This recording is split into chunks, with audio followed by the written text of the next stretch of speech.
नमस्कार दोस्तों, मैं अजय कुमार और आज मैं सिखाने वाला हूं आपको एक पोर्ट्रेट जो कि रेफरेंस से ली गई है। जैसे कि एक पेंटिंग है, उस पेंटिंग को मैं कॉपी कर रहा हूं। मोनालिसा पेंटिंग, जी हाँ, मोनालिसा पेंटिंग को मैं कॉपी करने वाला हूं और आपको बताऊंगा किस तरह से आप कॉपी करें तो आपको बेटर रिजल्ट मिल सकता है। इधर उधर का फालतू डिटेलिंग या फिर फालतू जो चीज़ अननेसेसरी है उसको स्केच में या फिर पेंटिंग में डाल के आप पेंटिंग ख़राब होता है, स्केच ख़राब होता है, तो ये आप ना करें। ये बताऊंगा आपको किस तरह से स्टेप वाइज आपको सब टोटल बताऊंगा कि कैसे हम एक अच्छा पोर्ट्रेट बना सकते हैं, अच्छा रिजल्ट हमको मिल सकता है। तो पहले आप डिटेल में मत जाइए कि डिटेलिंग कैसे करना है, आँख, नाक, कान, मुँह, जो भी डिटेलिंग मत कीजिए पहले तो, ठीक है ना। तो जिस तरह से अभी मैं बना रहा हूँ, देखिए कि कैसे लाइनिंग कर रहा हूँ, ब्लॉक कर रहा हूँ, कहाँ कहाँ ब्लॉकिंग रखना चाहिए, कहाँ पे शेड है, कहाँ पे लाइट है, तो उन सब चीज़ों को ध्यान में रखते हुए मैं अपना ब्लॉक कर रहा हूँ एरिया को, ठीक है। तो पहले ब्लॉक कर लेते हैं, धीरे धीरे उसको फिल करना पड़ेगा हमको, फिल कर लूँगा उसके बाद। तो इसी तरह से आप भी ट्राई कर सकते हैं, कोई भी रेफरेंस फ़ोटो लें या फिर लाइव भी कर सकते हैं आप।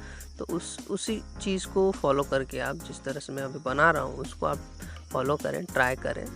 हो सकेगा तो आप समझेंगे तो उस चीज़ को कर पाएंगे, ठीक है। और बार बार ट्राई करेंगे तो ऑब्वियसली होगा, आपसे ज़रूर होगा, कोई प्रॉब्लम नहीं। तो बस देखिए किस तरह से कर रहा हूँ मैं। और अगर कोई भी डाउट हो या फिर कुछ बोलना हो तो आप ज़रूर कमेंट करें, ताकि मुझे पता चले कि आप क्या बोलना चाहते हैं और क्या आपको सही लगा, क्या गलत लगा। धीरे से उसके बाद मैं उसी के ऊपर भी वीडियो बनाऊंगा और आपको बताऊंगा कि क्या होना चाहिए, क्या नहीं होना चाहिए। तो लुमिस मेथड के बारे में आपको पता होगा, लुमिस मेथड भी आप अप्लाई कर सकते हैं अपने पोर्ट्रेट में स्पेशली, और पोर्ट्रेट में ही यूज़ होता है लुमिस मेथड। तो हेड शेप वगैरह जो डिटेल में आपको समझ आएगा लुमिस मेथड के थ्रू में।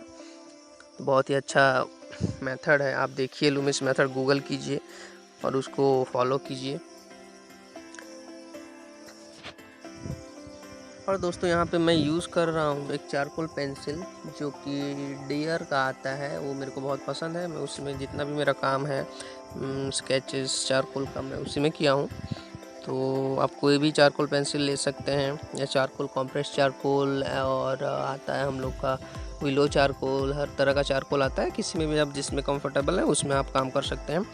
और पेपर नॉर्मल ही पेपर है, कैंसन का है हालांकि, लेकिन कोई भी पेपर आप यूज़ कर सकते हैं। फेब्रियानो का आता है और भी बहुत है जो कि 200 GSM तक, 180 GSM जो आ रहा है वो सही होता है चारकोल के लिए। तो मेरा वही 180 GSM का पेपर है। और फ़िलहाल तो मेरे पास कोई अदर टूल्स नहीं है लॉकडाउन की वजह से, तो मैं बस एक पेंसिल से ही जितना हो सके वही काम कर रहा हूँ।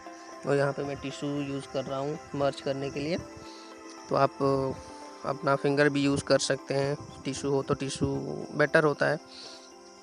और आप गलतियाँ ना करें इसी पेपर और मटेरियल के ऊपर सोच के गलतियाँ कर लेते हैं लोग कि अरे इस पेपर से होगा कि नहीं, इस पेंसिल से होता है कि नहीं, वो सीनियर ऐसा यूज़ करते हैं या वो टीचर ये यूज़ कर रहे हैं। तो उन सब को सोच के आप सोचेंगे कि मैं भी उसी को यूज़ करने से शायद अच्छा पेंटिंग, अच्छा स्केच बन सकता है। तो ये सब गलत थॉट्स हैं, तो ये सब को निकाल दीजिए। पहले तो आप ड्राइंग पे फोकस करें, पहले धीरे से होगा ही ज़रूर।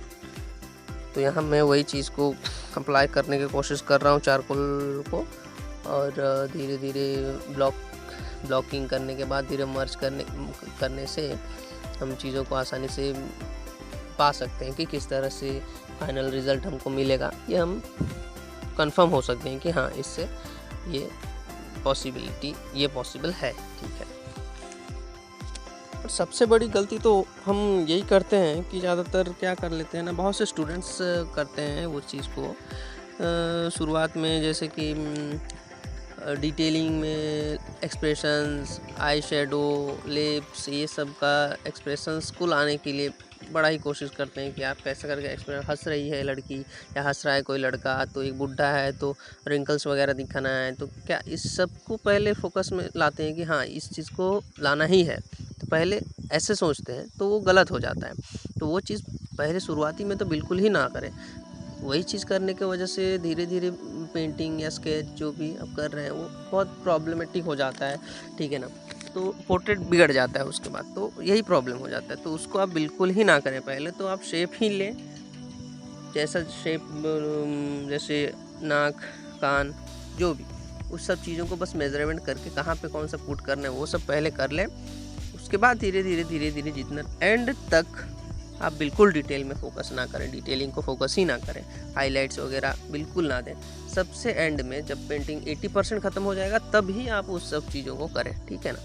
कि इस रेफरेंस में, मेरे रेफरेंस में क्या है ना, सबसे ज़्यादा डार्क बाल ही है, ठीक है, बाल है। उसके बाद थोड़ा डार्क गर्दन के पास है, आँखों के पास है, ठीक है। तो इन सब चीज़ों को मैं देख रहा हूँ, ध्यान दे रहा हूँ कि डार्क, उसके बाद थोड़ा और लाइट, देन फिर लाइट ऐसा करके एक फोकस रहना चाहिए जहाँ पे। उस चीज़ को मैं नज़रअंदाज नहीं कर रहा हूँ, वहीं पे उस चीज़ को रख रहा हूँ, उसको बिल्कुल टच नहीं कर रहा हूँ ताकि गड़बड़ ना हो जाए उस चीज़ में। हाईलाइट को जहाँ पे मेरे को फोकस दिखाना है उस चीज़ को मैं ही रख रहा हूँ इस पोर्ट्रेट में।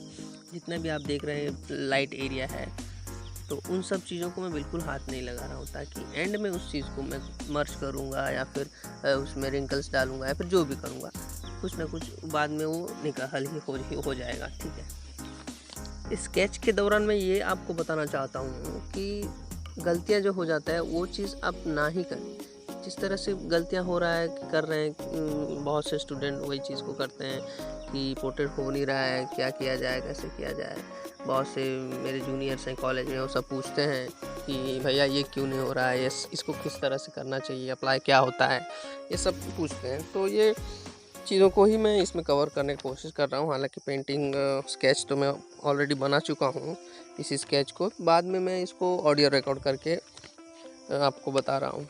वही गलतियाँ हो ही जाती है किसी न किसी से भी, जिस आप कर रहे हैं मतलब गलती होगी ही होगी, ठीक है ना। तो उसके ऊपर आप सोचेंगे कि यार गलतियाँ हो जा रहा है बार बार, तो उसको अगर आप दिमाग में रखेंगे तो प्रॉब्लम होगा, ठीक है। तो ऐसा ना सोचें, गलती होगी, कोई बात नहीं, गलती करो, मज़ा आएगा तभी ना।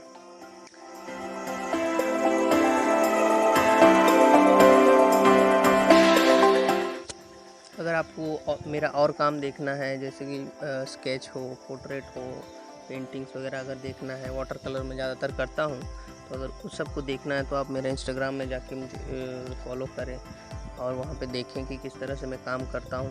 क्योंकि यूट्यूब में तो ज़्यादातर मेरा वीडियो है नहीं, 4-5 ही वीडियो है, तो यहाँ पे आपको पता नहीं चलेगा किस तरह से मैं किस टाइप का काम करता हूँ, मेरा प्रोसेस क्या है।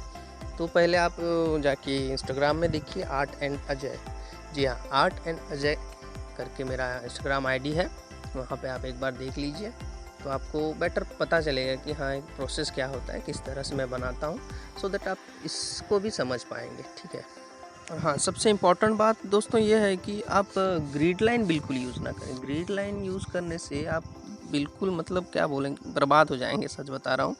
और मैं 2 साल तक ग्रिड लाइन में काम किया हूँ, ठीक है। तो किया हूँ इसीलिए आपको बता रहा हूँ कि आप ना करें, क्योंकि 2 साल तक मैं ऐसा लगा जैसे मैं कुछ सीखा नहीं, ठीक है। 2 साल में अगर नॉर्मली सोचा है तो 2 साल में एक इंसान पोर्ट्रेट कर रहा है तो बहुत कुछ सीख जाएगा, ऐसा मतलब होता है ऐसा। लेकिन ग्रिड लाइन में यूज़ किया 2 साल तक, कुछ काम का नहीं है आपको। बस मतलब क्या होता है ना, ग्रिड लाइन में आपको सेटिस्फेक्शन मिल जाता है कि हाँ भाई ड्राइंग तो हो गया है, ड्राइंग तो अब गलती होने वाला है नहीं। तो धीरे धीरे आप कोई भी एक एंगल लेके, सिर से लेके पाँव तक या फिर पाँव से लेके कहाँ भी मतलब स्टार्ट करें, तो धीरे धीरे आपको लगेगा कि हाँ होने वाला तो है, गड़बड़ तो होगा नहीं। बस शेडिंग या फिर कलर अप्लाई करते रहिए क्योंकि कलर अप्लाई करना इतना या फिर शेडिंग टोन में इतना डिफ़िकल्ट नहीं होता जितना हमको एक ड्राइंग का परफेक्शन देने में लगता है। तो वही हुआ मेरे साथ, और मैं कुछ सीख नहीं पाया 2 साल तक, और मेरे को बोलने वाले भी कोई नहीं थे उस टाइम में कि ये गलत है।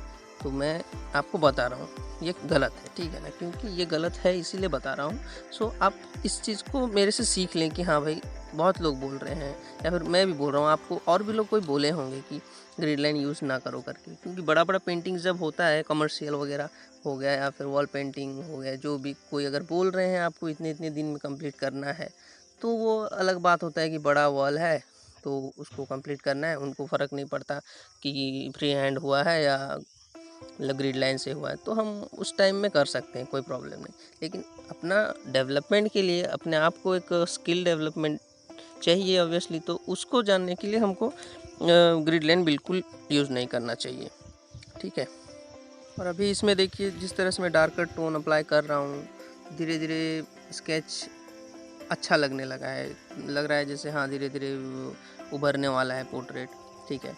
तो ऐसा ही होता है, पहले शुरुआत में हमको लगेगा कि यार होगा कि नहीं, बन रहा है कि नहीं, ऐसा लगते रहता है हम लोग को। तो बार बार ये करिए आप, डिस्टेंस में रख के स्केच को देखते रहिए, पोर्ट्रेट आप बना रहे हैं तो हो रहा है कि नहीं, अलग अलग एंगल से आप देखिए। क्योंकि बैठ के अगर आप कर रहे हैं, ईजल में अगर कर रहे हैं पास में बैठ के, तो यही होता है कि लगेगा आपको एक एंगल में, फ्रंट एकदम सामने रखने से क्या होता है ना, लगेगा कि हाँ हो रहा है।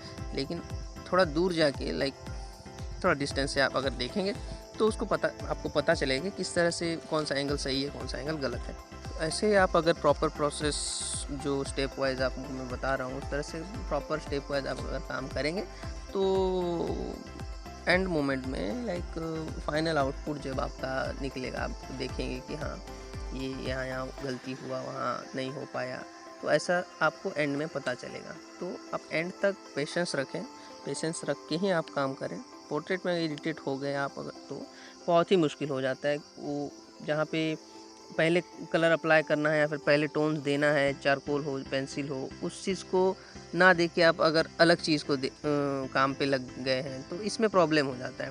क्योंकि बाद में मिटाना, फिर उसको मिट करना, हाईलाइट को दिखाना पाना, ये सब चीज़ें बाद में आपको पता चलेगा। तो ये बहुत ही बड़ा प्रॉब्लम हो जाता है, एंड में आप कुछ नहीं कर पाएंगे। अगर कुछ करें तो बिगड़ जाएगा पोर्ट्रेट।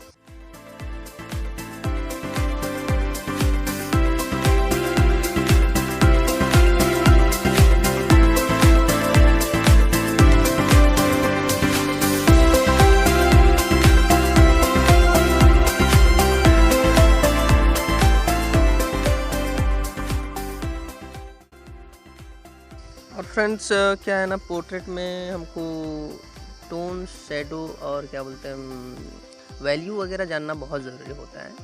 तो उस वैल्यू टोन्स को जानना है अगर, तो आप आउटडोर स्टडी भी कर सकते हैं, लैंडस्केप वगैरह भी कर सकते हैं, पेंसिल से, वाटर कलर से, कुछ भी। तो उसमें क्या होगा ना, आपका डेवलपमेंट होगा टोनल वैल्यू के ऊपर, ठीक है।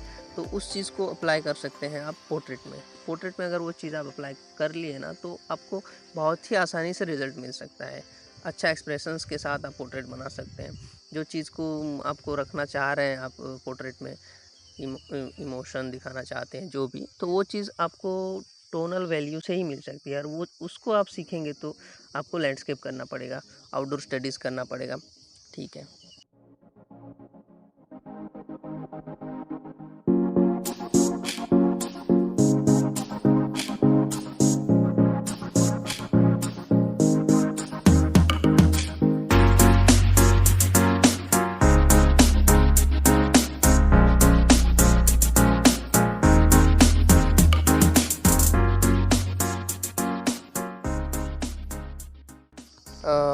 तो ठीक है, दिस इज़ इट। और ख़त्म हो ही गया ऑलमोस्ट मेरा स्केच। तो आप देखिए, आपको लगता है मोनालिसा की तरह ये लग रही हैं या नहीं लग रही, आप कमेंट करें, ज़रूर मेरे को बताएं। Thank you so much.